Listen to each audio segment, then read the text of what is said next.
ജോയിയുടെ മരണത്തിന് ഉത്തരവാദികൾ നമ്മൾ ഓരോരുത്തരും കൂടിയാണ്. അറിഞ്ഞോ അറിയാതെയോ ചെയ്തിട്ടുള്ള ചെറിയ ചെറിയ തെറ്റ് അതുതന്നെയാണ്, ആ കൊടും ചതി തന്നെയാണ് ഇതിന് കാരണം. ഒപ്പം കേരള സർക്കാരും തിരുവനന്തപുരം കോർപ്പറേഷനും അനാസ്ഥയും പിടിപ്പുകേടും തന്നെയാണ് ഇതിന് കാരണമായിരിക്കുന്നതെന്നുള്ളത് ഇതിലൂടെ വ്യക്തമായിട്ടുണ്ട്. ഒന്നാമത്തേതായി പറയുന്നത് മാലിന്യം ഇങ്ങനെ കൂമ്പാരമായി മാറിയിരിക്കുന്നതും മാലിന്യം അവിടെ നിക്ഷേപിക്കാൻ അവസരമൊരുക്കി കൊടുക്കുന്നതും മാലിന്യം നിക്ഷേപിച്ചു കഴിഞ്ഞാൽ കർശനമായ നടപടി സ്വീകരിക്കാത്തതും വേണ്ട രീതിയിലുള്ള നിരീക്ഷണ സംവിധാനമില്ലാത്തതുമൊക്കെ നിരവധി ആളുകൾക്ക് ഇത് ചെയ്യാനുള്ള ഒരു പ്രേരകമായി മാറിയിട്ടുണ്ട്. ഒപ്പം കൃത്യമായ രീതിയിൽ മാലിന്യ നിർമ്മാർജ്ജനം നടത്താത്ത കോർപ്പറേഷനും ഇതിന് പൂർണ്ണ ഉത്തരവാദിത്തമുണ്ട്.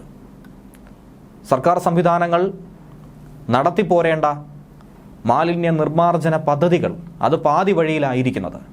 പല വ്യവസായികളുടെയും പല കയ്യേറ്റക്കാരുടെയും ആവശ്യത്തിനനുസരിച്ച് അവസാനിപ്പിച്ച ചില പദ്ധതികൾ ഇതൊക്കെ തന്നെയാണ് ഇതിന് കാരണമായിട്ടുള്ളത്.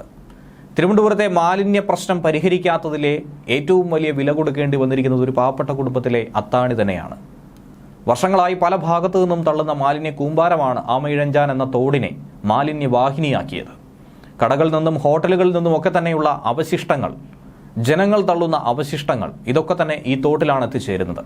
എന്നാൽ നഗരത്തിലെ വെള്ളക്കെട്ടുമായി ബന്ധപ്പെട്ട് ജില്ലാ ഭരണകൂടം സ്വീകരിച്ച നടപടികളെക്കുറിച്ചുള്ള അവലോകന യോഗത്തിന് ശേഷം ഓപ്പറേഷൻ അനന്ത തുടരാൻ ആലോചനയുണ്ടോ എന്നതിനെക്കുറിച്ച് മാധ്യമപ്രവർത്തകർ ചോദ്യങ്ങൾ ഉയർത്തിയപ്പോൾ മന്ത്രി വി ശിവൻകുട്ടി നൽകിയ മറുപടിയും ഏറെ രസകരമാണ്. ഓപ്പറേഷൻ അനന്തയോ? അതൊക്കെ തീർന്നില്ലേ? അതൊക്കെ അന്നത്തെ പ്രൊജക്റ്റാണ്, അതൊക്കെ തീർന്നല്ലോ, ഇനി പുതിയ പ്രൊജക്റ്റ് അല്ലേ എന്നാണ് അദ്ദേഹം ചോദിച്ചത്. അതായത് ഉമ്മൻചാണ്ടി സർക്കാരിൻ്റെ കാലഘട്ടത്തിൽ ആരംഭിച്ച പദ്ധതി മുന്നോട്ട് കൊണ്ടുപോയാൽ അത് ശരിയാകില്ല എന്നുള്ള നിലപാടായിരിക്കാം ഒരുപക്ഷെ പിണറായി സർക്കാരും സ്വീകരിച്ചിട്ടുള്ളത്.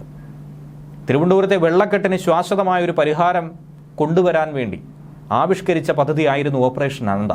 അത് തുടർന്നെങ്കിൽ ഇത്രയധികം മാലിന്യം ഒരിക്കലും ആമയിഴഞ്ചാൻ തോട്ടിൽ കെട്ടിക്കിടക്കില്ലായിരുന്നു. ഒരു ജീവൻ അവിടെ നമുക്ക് കുരുതി കൊടുക്കേണ്ടി വരുമായിരുന്നില്ല. ഓപ്പറേഷൻ അനന്തയിലൂടെ തിരുവനന്തപുരം നഗരത്തിൻ്റെ മുഖം തന്നെ മാറ്റാൻ ശ്രമിച്ചിരുന്നു. വെള്ളക്കെട്ടെന്ന് പറയുന്നതിന് ശാശ്വതമായ പരിഹാരമുണ്ടാക്കാൻ കഴിയുമായിരുന്നു. പക്ഷേ അതിനുള്ള തുടർച്ച അത് പിണറായി സർക്കാർ സ്വീകരിച്ചിട്ടില്ല. ഒരുപക്ഷെ രാഷ്ട്രീയ ചേരിതിരിവുകൾ തന്നെ ആയിരിക്കാം അതിനുള്ള കാരണം. ആമയിഴഞ്ചാൻ തോടിനെ വീണ്ടെടുക്കാൻ പ്രഖ്യാപിച്ച പദ്ധതികളൊക്കെ തന്നെ വെള്ളത്തിൽ മുങ്ങിപ്പോയതിൻ്റെ ഏറ്റവും വലിയ തെളിവ് തന്നെയാണ് കഴിഞ്ഞ ദിവസത്തെ ദുരന്തവും. തലസ്ഥാന നഗരത്തിലെ വെള്ളക്കെട്ട് പരിഹരിക്കാൻ പ്രഖ്യാപിച്ച അനന്തയ്ക്ക് പോലും ഇതിലൊന്നും ചെയ്യാൻ കഴിയാത്തത് ആരുടെ അനാസ്ഥയാണ്? കഴിഞ്ഞ ഒക്ടോബർ മാസത്തിൽ നഗരം മുഴുവൻ മുങ്ങിയപ്പോൾ പ്രഖ്യാപിച്ച പദ്ധതികൾ പോലും എങ്ങും എത്തിയിട്ടില്ല. ഓരോ തവണ മഴവെള്ളം ഉണ്ടാകുമ്പോഴും മഴവെള്ളം ഒഴുകിപ്പോകാൻ സാഹചര്യം ഇല്ലാതെ വരുമ്പോഴും വെള്ളക്കെട്ടുണ്ടാകുമ്പോഴും ഒക്കെ തന്നെ ഇത് ചർച്ചയാകുന്നു. ശേഷം അത് മാറുന്നു. നഗരത്തിലെ വെള്ളക്കെട്ട് ഒഴിവാക്കാനുള്ള ജില്ലാ ഭരണകൂടത്തിൻ്റെയും സർക്കാരിൻ്റെയും ഏറ്റവും ശക്തമായ ഇടപെടലായി അന്ന് വിശേഷിപ്പിച്ചത് 10 വർഷം മുമ്പ് വിശേഷിപ്പിച്ച ഒന്നായിരുന്നു ഓപ്പറേഷൻ അനന്ത. പ്രധാനമായും തമ്പാനൂർ, ചാല, പഴവങ്ങാടി മേഖലകളിൽ ഉണ്ടാകുന്ന വെള്ളക്കെട്ട് പല കയ്യേറ്റങ്ങളും ഒഴിപ്പിച്ച് ഓടകൾ വൃത്തിയാക്കി ഓടകൾക്ക് മുകളിലെ കെട്ടിടങ്ങളൊക്കെ തന്നെ ഇടിച്ചു മാറ്റി പഴയ വീതിയിൽ ഓടകൾ പുനർനിർമ്മിച്ചു, പുനഃസ്ഥാപിച്ചു. വെള്ളം ഒഴുകിപ്പോകാനുള്ള ചാലുകളും തോടുകളും ഒക്കെ തന്നെ നവീകരിച്ചു. ആമയിഴഞ്ചാൻ തോടിലെ മാലിന്യം നീക്കുക എന്നുള്ളതാണ് പ്രധാന വെല്ലുവിളി.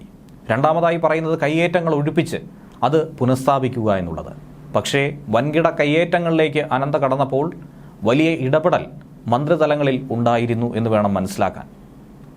അതുകൊണ്ട് തന്നെ ഓപ്പറേഷൻ പാതി വഴിയിൽ അവസാനിപ്പിക്കേണ്ടി വന്നു. തൈക്കാട് നിന്നടക്കം നീർച്ചാലുകൾ കൊണ്ടുവന്ന് ആമയിഴഞ്ചാൻ തോട്ടിൽ ചേർത്ത് നഗരത്തിലെ വെള്ളക്കെട്ട് പൂർണ്ണമായി പരിഹരിക്കാൻ കഴിയുന്ന ഒരു പദ്ധതിയായിരുന്നു രണ്ടാം ഘട്ടത്തിലുണ്ടായിരുന്നത്. ഒന്നാം ഘട്ടം വളരെ ഭംഗിയായി 1 വർഷം കൊണ്ട് നടപ്പിലാക്കി മുന്നോട്ട് പോയിരുന്നു. പക്ഷേ രണ്ടാം ഘട്ടത്തിലേക്ക് ചിന്തിക്കാൻ പോലും കഴിഞ്ഞില്ല. ഓപ്പറേഷൻ അനന്തയുടെ രണ്ടാം ഘട്ടം അങ്ങനെ പരിപൂർണമായി കഴിഞ്ഞ വർഷം സർക്കാർ ഉപേക്ഷിച്ചു. 2015 നടപ്പിലാക്കിയ ഓപ്പറേഷൻ അനന്തയിലൂടെ നഗരത്തിലെ വെള്ളക്കെട്ട് ഉയർത്തുന്ന വലിയ വെല്ലുവിളിക്ക് വൻ മാറ്റം കൊണ്ടുവരാൻ സാധിക്കുമെന്നായിരുന്നു അന്ന് കരുതിയത്.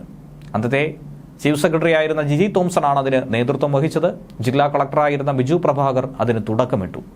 പദ്ധതി നടക്കുന്നതിനിടയിൽ വലിയ തോതിലുള്ള എതിർപ്പുകൾ തന്നെയാണ് പല മേഖലകളിൽ നിന്നും ഉണ്ടായത്. അതുകൊണ്ട് തന്നെയാണ് അനന്തയുടെ തുടർച്ച ഉണ്ടാകാത്തതും അതിനെക്കുറിച്ച് ഇതുവരെയും ചർച്ച ചെയ്യാത്തത്. പൂർണ്ണമായും പദ്ധതി നടപ്പിലാക്കേണ്ട പലയിടങ്ങളിലും നിർമ്മാണ പ്രവൃത്തികൾ നിലച്ചു. കഴിഞ്ഞ വർഷം വീണ്ടും നഗരം മുങ്ങുന്ന ഒരു സാഹചര്യം ഉണ്ടായതോടെ ആമയിഴഞ്ചാൻ തോടിൻ്റെ പുനരുജ്ജീവനം ചർച്ചാ വിഷയമായെങ്കിൽ പോലും അത് കേവലം ദിവസങ്ങൾ മാത്രമാണ് അതിനായുസ് അവശേഷിച്ചത്. തോട് നവീകരണത്തിന് വേണ്ടി 25 കോടി രൂപ അനുവദിക്കുകയുണ്ടായിരുന്നു. ബജറ്റിലടക്കം 12 കോടി നീക്കിയിരുത്തി. കോടികൾ തോടിലൂടെ ഒഴുകിയെന്നതല്ലാതെ പ്രത്യേകിച്ച് ആമയിഴഞ്ചാന് മാറ്റമൊന്നും തന്നെ ഇതുവരെയും സംഭവിച്ചിട്ടില്ല, ഇനിയൊട്ട് സംഭവിക്കാനും പോണില്ല. ഏറ്റവും ഒടുവിൽ വലിയൊരു ദുരന്തത്തിന് സാക്ഷ്യം വഹിക്കുകയാണ് നഗരം.